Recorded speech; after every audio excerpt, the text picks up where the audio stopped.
이제 베드로후서 말씀도 마지막을 향하여 가고 있습니다. 베드로후서 특별히 3장을 시작을 하면서 베드로 사도는 이 편지를 쓰는 이유를 분명하게 밝힙니다. 확실한 말씀이 증거하는 것으로 너희로 하여금 기억하게 하기 위함이다. 바로 그 핵심은 뭐냐면 예수님을 믿는 그리스도인은 항상 종말을 기억하고 살아야 된다. 예수님의 재림을 항상 염두를 해두고 하루하루를 살아야 된다라는 것이었습니다. 그런데 우리가 살아가고 있는 이 세상, 이 세속의 가치관이나 또 하나님의 말씀을 왜곡하는 이 거짓 교사들은 이 종말과 재림을 자꾸 조롱하는 것입니다. 종말과 재림을 조롱하니 그들의 삶이 어떻게 흘러가느냐, 성경은 뭐라고 얘기하냐면 자기 정욕에 따라 행한다. 자기 멋대로 산다는 거예요. 되는 대로 산다는 거예요. 자기 마음대로 살아간다라는 겁니다. 당연하겠죠. 왜냐하면 사람이 어떤 목표를 가지고 살아갈 때에 그 목표를 향하여 끊임없이 달려가지만 목표가 없어지면 일단 게을러지는 거예요. 게으르면 항상 게으름으로 끝나는 게 아니고 거기에서 방탕이 나오고 방종이 나오고 현실이 안좋아하면서 자기 만족을 위해서 제 멋대로 살아가는 그런 삶으로 흘러가게 되어 있는 것입니다. 그리스도인들의 궁극적인 소망, 이거는 바로 종말이죠. 예수님의 재림. 자, 이 목표가 뚜렷하고 이 소망을 우리가 붙드는 것이 얼마나 우리들의 삶에 큰 영향을 미치는가라는 것을 다시 강조를 하고 있는 것입니다. 자, 이 예수님의 종말 또 재림을 부인하는 사람들이 그러면서 그렇게 얘기를 하는 거예요. 주께서 재림한다는 약속이 어디 있느냐? 지금까지 세상이 창조되고 변한 것이 하나라도 있느냐? 이렇게 이제 말을 한다는 것입니다. 그러면서 종말에 대한 것을 계속 조롱하고 부인한다는 거죠. 그도 그럴 것이 이런 것이 나오게 된 당시의 이 초기 교회의 상황이 사실은 예수님이 금방 재림하실 것이라고 사람들이 생각을 했습니다. 그래서 그들은 서로 만날 때에도 인사를 뭐라고 했냐면 마라나타 이렇게 인사를 했어요. 마라나타는 주 예수의 오시옵소서, 이게 그들의 인사였습니다. 그 정도로 초대교회 또 초기 교회는 예수님의 재림이 금방 올 것으로 생각을 하고 그렇게 뜨겁게 사모하면서 이렇게 했죠. 그런데 시간이 이렇게 점점 지나는 겁니다. 1년, 2년 지나고 5년, 10년 지나고 또 20년, 30년 이렇게 지나가면서 금방 오실 것 같은 예수님이 점점 더 예수님의 재림이 지연이 되는 거예요. 자, 그러면서 어떤 그리스도인들 가운데는 지쳐버린 거예요. 기다림에 지친 거죠. 지치면서 다시 세상으로 돌아가서 또 세속화되어지는 그리스도인들도 있었고, 또 그럼에도 불구하고 어떤 이들은 끝까지 기다려야 된다. 그래서 일상을 포기하고 교회 모여서 늘 기도하고 철야하고, 그래서 또 이런 사람들 때문에 데살로니가 후서 말씀을 보면은 교회에 아주 큰 부담이 되는 그런 경우도 있었습니다. 또 이런 일들로 인해서 이제 이단들이 많이 나오게 된 거예요. 그래서 어떤 사람은 예수님이 영으로 재림했다. 그래서 내가 그 영을, 예수의 영을 받은 사람이다 해서 자기가 보혜사다, 그래가지고 내 말을 드려야 된다, 이런 이단들이 많이 나오게 되고, 또 자신을 심지어 메시아라고 주장하는 그런 사람들도 나왔고, 어떤 사람은 예수님의 재림 자체를 부인하면서 예수님이 말한 그 천국이라고 하는 것은 우리 인간들이 이 땅에서 이루어야 될 사명이야 하면서 이 재림을 자꾸 현세적으로 왜곡해서 해석하는 이런 사람들도 많이 나오게 된 거죠. 그러니까 이런 상황에서 이제 성도들이 굉장히 혼란스러운 겁니다. 예수님의 재림은 좀 이렇게 더디어지고 지연되지, 여기저기서 이상한 그런 말들을 하지. 그러니까 이렇게 말하면 이리 휘둘리고 저렇게 말하면 저리 휘둘리고 이제 그런 상황인 거죠. 자, 그랬을 때 오늘 베드로 사도가 이 편지를 쓸 때 그렇게 혼란스러워하고 힘들어하는 성도들을 사랑하는 자들아 이렇게 불렀잖아요. 자, 그러면서 오늘 8절에 보면 다시 그렇게 부릅니다. 사랑하는 자들아. 그러면서 8절에 이렇게 얘기하죠. 주께는 하루가 천년 같고 천년이 하루 같다는 이 한 가지를 잊지 말라 이렇게 말씀을 합니다. 자, 이 말씀은 베드로 사도가 구약 성경에 보면 그 모세의 시편이 나옵니다. 시편 90편이요. 자, 그 말씀을 인용하고 있는데요. 90편 4절에서 5절 말씀에 보면 주의 목전에는 천년이 지나간 어제 같으며 밤의 한순간 같을 뿐임이니이다. 주께서 그들을 홍수처럼 쓸어가시나이다. 그들은 잠깐 자는 것 같으며 아침에 돋는 풀 같습니다. 이런 말씀을 하고 있어요. 그러니까 이 시편의 내용은 어떤 말씀이냐면 정말로 하나님은 영원하신 하나님과 그 하나님에 비하면 우리의 인생은 너무 짧다는 거죠. 아침에 피었다가 저녁에 지는 그런 풀과 같은 존재, 이거를 사실은 비교하는 말씀이거든요. 그래서 베드로 사도가 이 말씀을 인용을 하면서 말하고자 하는 내용은 뭐냐면 영원하신 하나님에게는 인간이 느끼는 시간은 사실은 아무것도 아니다 라는 것을 말씀을 하고 있는 겁니다. 또한 인간이 짧다고 생각하는 시간이라도 하나님의 입장에서 보면 천년처럼 길 수도 있다라는 말씀을 하고 있는 거예요. 우리가 그 성경에 기록된 시간이라는 표현을 보면 이제 크게 두 가지 단어가 사용이 되고 있는데, 하나는 이 크로노스라는 단어입니다. 그러니까 이 단어는 물리적인 시간인 거예요. 자, 그런데 이 시간은 크로노스만 있는 게 아니라 카이로스라는 헬라어가 있어요. 그건 뭐냐면 질적인 시간. 그러니까 하나님의 시간을 말할 때는 크로노스를 쓰지 않고 이 카이로스를 쓰거든요. 쉽게 설명하면 이런 거예요. 서울에서 대전까지 가장 빨리 도착하는 방법이 뭡니까? 여러분에게 물어보면 뭐 어렵게 대답하겠어요? KTX 이렇게 바로 딱 나오잖아요. 그렇죠. 그거는 뭐냐면 우리 머릿속에 시간 하면 딱 물리적인 시간만 생각을 하고 있는 거예요. 자가용으로 아무리 빨리 오는 것보다 KTX 타는 게 1시간이면 오니까 제일 빨리 오는 것이다, 이렇게 생각을 한다는 겁니다. 이게 이제 크로노스 개념인 거죠. 자, 그런데 서울에서 대전까지 가장 빨리 오는 방법은 사랑하는 사람과 함께 오는 것이다. 이게 카이로스라는 거예요. 사실은 우리가 물리적인 시간을 살아가고 있지만 우리들이 현실에서 실제적으로 느끼는 것은 카이로스가 훨씬 더 많다라는 거예요. 사랑하는 사람과 손에 손을 잡고 아주 정겹게 얘기한들 5시간, 6시간 걸린들 너무나도 작게 여겨지는 것이죠.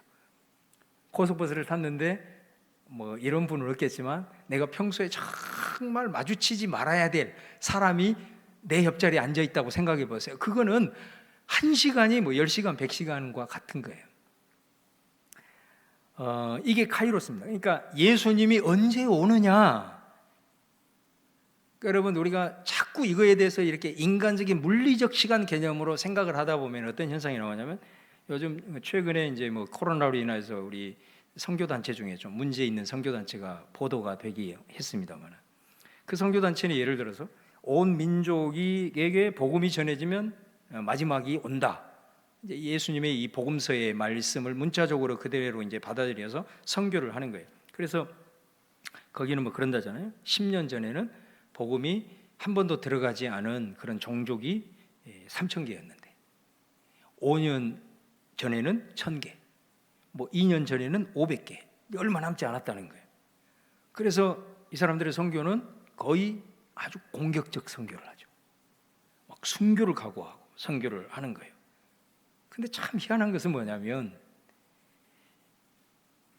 이 사람들이 선교를 하고 훅 지나간 다음에 특히 중동이나 중앙아시아 같은 데는 거기에서 10년, 20년, 30년 뿌리 내리면서 선교했던 사람들이 다 선교사들이 추방이 되고 있대요. 그리고 현지 선교사들이 너무너무 어려움을 겪게 된다는 거, 얼마나 아이러니해요, 그죠? 그러니까 지금 예수님의 재림과 종말을 크로노스, 다시 말하면 이 물리적인 시간 개념으로 이해하고 있는 오류를 2000년이 지난 지금에도 여전히 반복을 하고 있는 것이 아니냐라는 겁니다. 그러니까 그들이 하는 선교가 굉장히 어떻게 보면 인간적일 수 있는 거예요.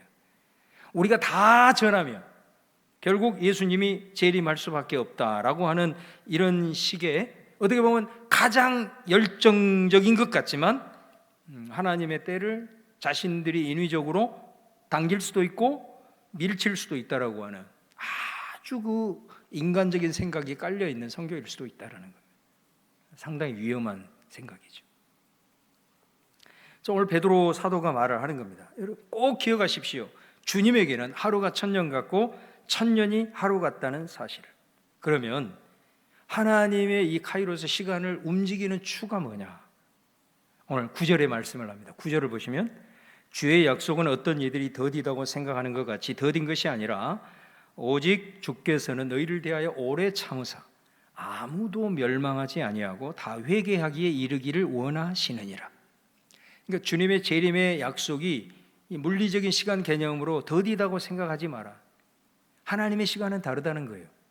하나님의 시간표의 핵심은 뭐냐면은 모든 사람이 멸망하지 않고 회개해서 구원하는 거예요. 이 말은 하나님께 돌아와야 될 자녀가 하나님께 돌아오는 것, 이것이 하나님의 시간을 움직이는 힘이라는 겁니다.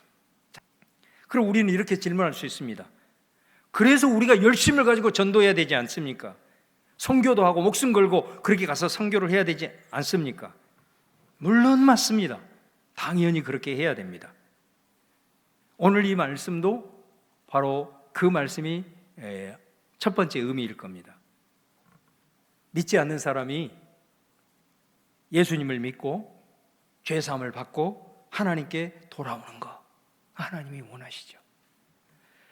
그런데 이 말씀의 의미가 여기에서 끝날 수 없다는 것이 오늘 우리에게 또 다른 질문을 던지는 겁니다. 만약 이 말의 의미가 하나님의 시간표가 믿지 않는 사람들, 그 사람들이 다 하나님 앞에 회개하고 돌아와서 구원을 받는 것, 그런 메시지를 전하려고 했다면 이 얘기를 하고 난 다음에 분명히 베드로 사도는 이 말을 추가했을 겁니다. 그러니 너희들도 부지런히 가서 복음을 전해라. 주변의 영혼 구원을 위해서 너희 모든 것을 바쳐라. 그래서 그들도 다 구원받고 멸망받지 않도록 해라. 이런 말씀을 했을 겁니다.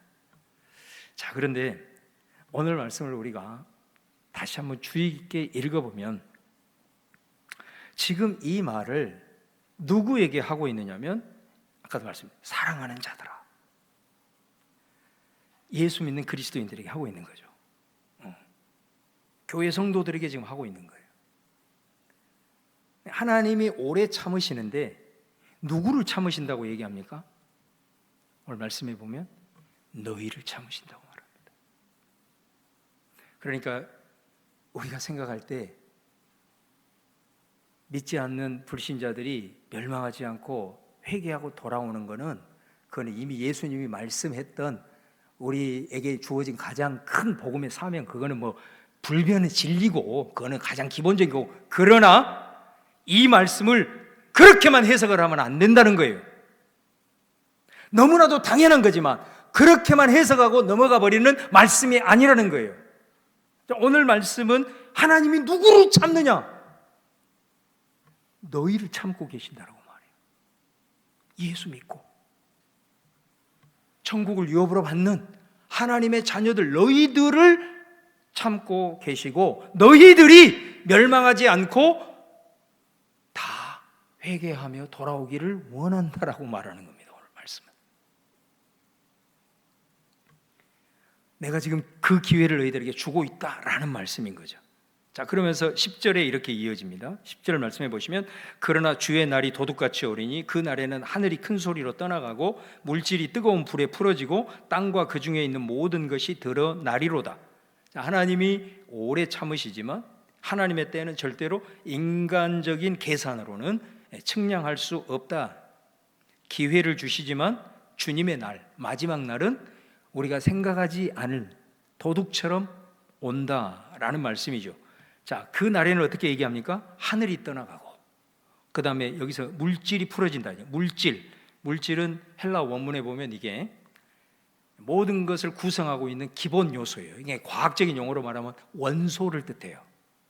이 모든 것들이 다 풀어진대요. 땅에 있는 모든 것들이.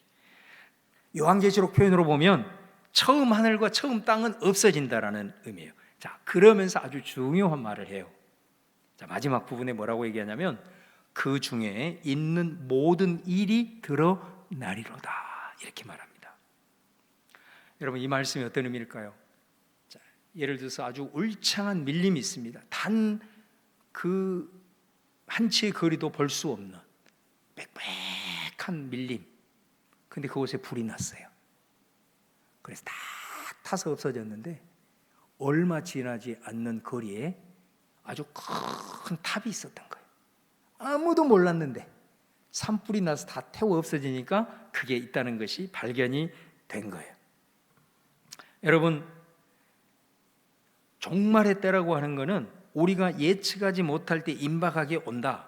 자, 그때는 모든 것이 다 사라지고 모든 것이 다 거친대요. 자, 그러면서 뭐라고 얘기해요? 모든 것이 다 드러난다. 밝혀진다. 내가 이 땅 가운데 숨기고 살았던 것 다 드러난다. 네 마음속에 품고 있었던 것 다 드러난다. 그런 말이에요. 그러니까 하늘이 떠나가고 세상이 풀어진 것만이 아니라 우리들의 이 땅에 살아갔던 모든 삶이 명명백백하게 다 밝혀지고 드러난다. 심지어 네 마음으로 생각하고 있었던 것까지 그 말인 거예요. 자, 그러면서 11절에 뭐라고 얘기하면 이 모든 것이 이렇게 풀어지리니 너희가 어떤 사람이 되어야 마땅하냐? 거룩한 행실과 경건함으로. 10절의 마지막에 그 중에 있는 모든 일이 다 드러나리로다. 자, 이 말씀을 다시 한번 반복합니다. 11절에 이 모든 것이 이렇게 풀어지리니 그러면서 뭐라고 얘기해요? 자, 이 모든 것이 다 밝혀지는데 네가 숨기고 있는 것 다 드러날 텐데 너는 생명을 부지하고 이 땅을 살아가는 그 삶 속에서 어떤 삶을 살아야 될 것이냐? 그 질문하고 있는 거잖아요. 이걸 누구에게 얘기하고 있는 거예요? 예수 믿는 그리스도인들에게. 천국을 유업으로 받는 구원받은 그리스도인에게 이 얘기를 하고 있는 거예요. 여러분, 어떻게 살아야 되냐? 오늘 말씀하죠. 거룩한 행실과 경건함으로 살아라. 여러분, 우리 베드로전서 우리 함께 다 살펴보았잖아요. 베드로전서에서 특별히 강조한 게 경건이죠. 하나님의 그 신의 성품에 참여하는 8가지. 거룩, 경건, 이것이 무엇을 의미하나요? 자, 1차적으로는 개인적인 거예요. 우리가 삶을 살아가면서 늘 하나님을 의식하면서 사는 거죠. 하나님을 의식하고 하나님을 의식하면서 그분께서 주시는 말씀을 부여잡고 살아가는 것. 자, 그런데 베드로가 말하는 거룩과 경건은 단순히 어떤 개인적인 경건 차원을 넘어서서 사회적으로 확장되고 있다는 것을 특별히 강조했죠. 그게 뭐예요? 세상 속에서 제사장의 역할을 감당하는 거예요. 제사장이라 하면 쉽게 얘기하면 창문인 거예요. 창문. 하나님을 내가 창문이 되어서 세상에게 보여주는 거예요. 이게 제사장인 거예요. 자, 그 구체적인 내용이 어떤 거였습니까? 법을 잘 지켜라. 세상 속에 살아갈 때 세상에서 법을 잘 지켜라. 그리스도인들이 법 잘 지키라고 그 얘기했잖아요. 제사장으로 살아가는 거예요. 또 뭐예요? 직장에서 상관과의 관계, 또 동료와의 관계, 또 내 하급 직원과의 관계, 질서를 잘 지켜라. 또 뭐를 얘기했죠? 우리가 세상을 살다 보면은 연약한 자들이 있다. 그 연약한 자들을 외면하지 말고 친구가 되어줘라. 이게 제사장의 삶이에요. 이게 거룩이에요. 이게 경건이에요. 학교에서 직장에서 외롭고 소외되는 사람들 친구가 되어줘라. 또 세상 친구들과 어울릴 때 너무 옹졸하지 말고 너무 배타적이지 말고 하늘을 다 품을 수 있는 복음이 내 안에 있는데 좀 포용력 있게 포용적이고 좀 살아라. 그런 말씀이잖아요. 결정적인 제사장의 정신의 핵심이 뭐였죠? 십자가의 정신이었죠.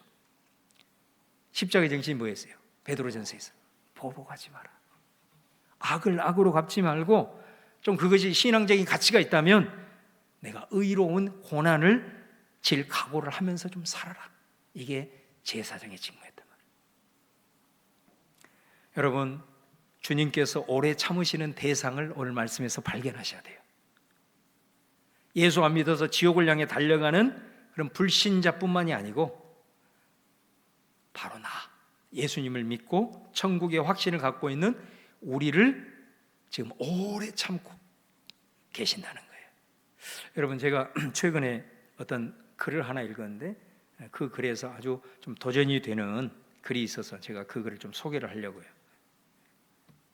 자, 한국 교회는 믿음만 남아있다. 소망은 이단에게 다 빼앗겼다.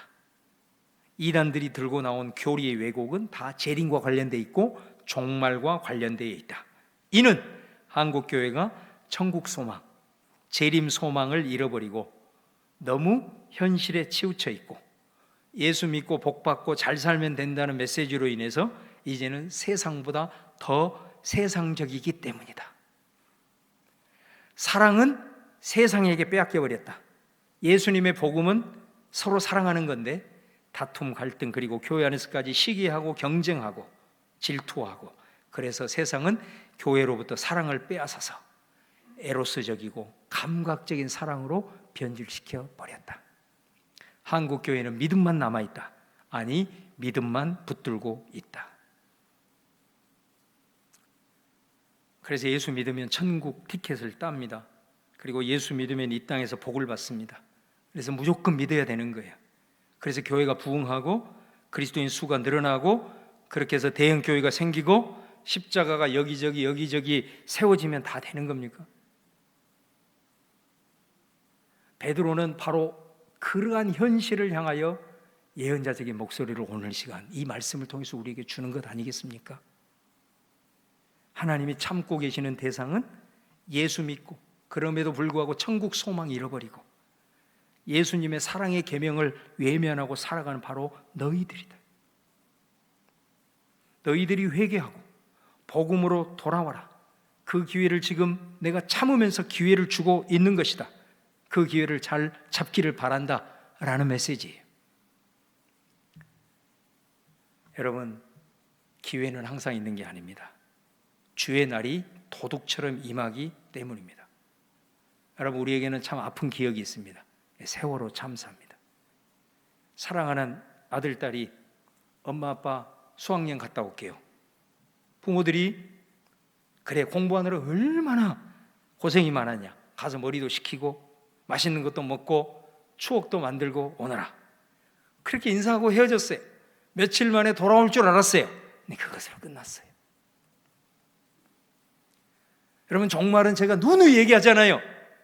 예수님이 재림하는 우주적인 종말도 있지만 오늘 내가 나서는 순간 그것이 내 마지막일 수 있다고. 개인적인 종말도 있는 거예요. 그 기회가 항상 우리에게 열려 있다고 생각하시면 안 돼요. 주님을 믿지 않는 불신자도 죄 가운데 돌이켜 회개하기를 원하실 뿐만 아니라 믿음만 남고 소망과 사랑을 잃어버리고 세상에서 제사장의 사명을 감당하지 못하고 살아가는 그리스도인인 저와 여러분 모두가 멸망하지 않고 복음 가운데 다시 돌아오는 회개하기를 원하여서 기회를 주고 있다라는 말씀이라는 겁니다. 여러분, 사람은 죄 때문에 망하는 것이 아닙니다. 죄에서 돌이키지 않기 때문에 망하는 것입니다. 그래서 여러분, 하나님 앞에 우리는 날마다 납작 엎드려야 됩니다. 죄에서 돌이킬 수 있는 길이 뭐예요? 회개하는 것밖에 없어요. 한 번 회개하고 두 번 회개하고 하나님 나올 때 납작 엎드려서 늘 내 자신을 돌아보며 성찰하며 회개할 때 주님께서 우리를 용서해 주시죠. 용서를 받은 만큼 변화합니다. 여러분이 하나님 앞에 죄를 지어서 망하는 게 아니고요, 죄를 회개하지 않으므로 내 마음이 강팍해지기 때문에 망하는 거예요. 넘어져도 회개하세요. 그래서 주님의 피 묻은 손으로 용서를 받으세요. 용서를 받은 그 용서만큼 우리는 하나님의 신의 성품에 참여하는 자로 변화될 수 있습니다.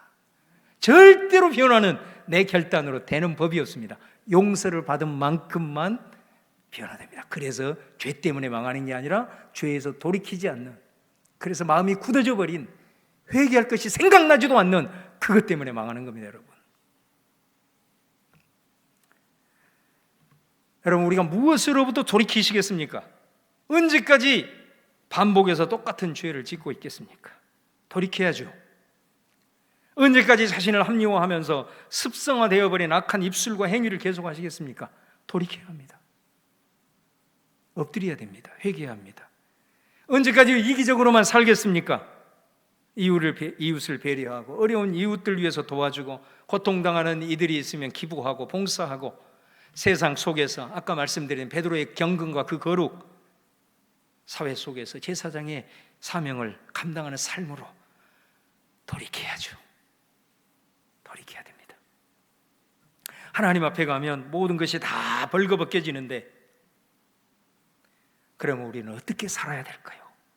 자, 그 질문하고 있잖아요, 우리에게. 여러분 12절 13절 마지막에 하나님의 날을 임하기를 바라보고 간절히 사모해라. 그날에 하늘이 불에 타서 풀어지고 물질이 뜨거운 불에 녹아지려니와 우리는 그의 약속대로 의가 있는 곳인 새 하늘과 새 땅을 바라보도다. 우리가 살아가는 이 세상이 완전히 해체되고 우리가 목숨 걸고 붙들었던 모든 것 다 사라지고 불에 타서 없어질 터인데 과연 우리 안에 새 하늘과 새 땅, 천국에 대한 그 소망이 있다면 지금 나는 어떻게 살아가야 할 것인가? 내가 정말 이 땅에서 목숨을 걸고 붙들어야 될 것이 무엇인가? 그거 생각해 보라는 겁니다. 오늘 말씀을 마무리하면서 2016년도에 우리 사회를 떠들썩하게 했던 그 한 사건이 있었습니다. 제가 그 모 일간지의 기사를 그대로 읽어드리겠습니다. 안 씨는 지난 9일 오전 4시 20분쯤 서울 마포구에 있는 5층짜리 건물에 불이 났을 때 유독가스에 질식해 20일 오전 숨졌다. 불이 난 그날 안 씨는 가장 먼저 건물에서 빠져나와 119에 신고를 하고도 건물로 다시 들어갔다. 화재 사실을 모른 채 잠든 이웃을 깨우기 위해서였다. 안 씨의 희생 덕분에 원룸 21개가 있는 이 건물에서 다른 사망자는 나오지 않았다. 그러나 정작 안 씨는 건물 5층 옥상 입구 부근에서 유독가스의 질식에 숨졌다. 일명 그 초인종 의인 기억나시죠? 네, 그것으로 하면 당시에 아주 떠들썩했던 사건이었습니다. 28살 먹은 꿈 많은 청년이 불이 났을 때 제일 먼저 나와서 119에 신고를 하고 왜 다시 돌아갔을까? 왜 들어갔을까? 그 이유는 단 하나 아니겠습니까? 불이 난 것을 알지 못한 채로 자고 있는 사람들을 그냥 둘 수가 없었기 때문에 그 불 속으로 다시 들어간 거예요. 여러분, 이 세상에는 예수를 안 믿어도 사람의 목숨을 귀하게 여기고 이것이 마땅히 해야 될 일이라고 해서 자신의 생명을 던지는 그런 양심을 따라 살아가는 사람들도 있다는 걸 보여주고 있죠.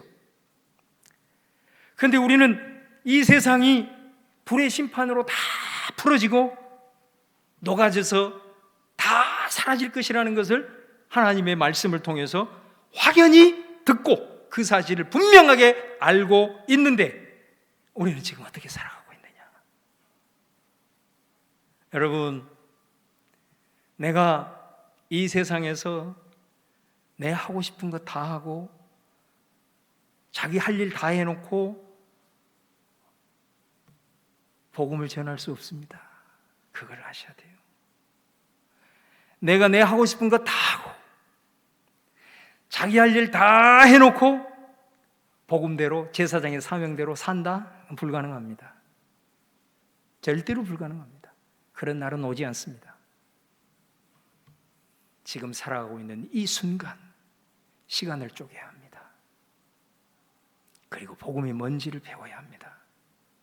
그리고 그 복음대로 살려고 시간을 구별하고 살아야 합니다. 그런 의식을 가지고 우리의 직장에서 우리의 삶 현장에서 제사장의 사명을 살아가기 위해서 다시 한번 결단하면서 나아갑니다. 오늘 말씀을 통해서 하나님이 우리를 오래 참으심의 기회를 주고 있다는 사실을 깨달아진다면 우리가 진짜로 새하늘과 새 땅을 바라보고 사모하고 있다면 우리 가던 길을 잠시 멈추고 돌아보십시오. 그리고 결단하시는 여러분 되시기를 주님의 이름으로 축원합니다.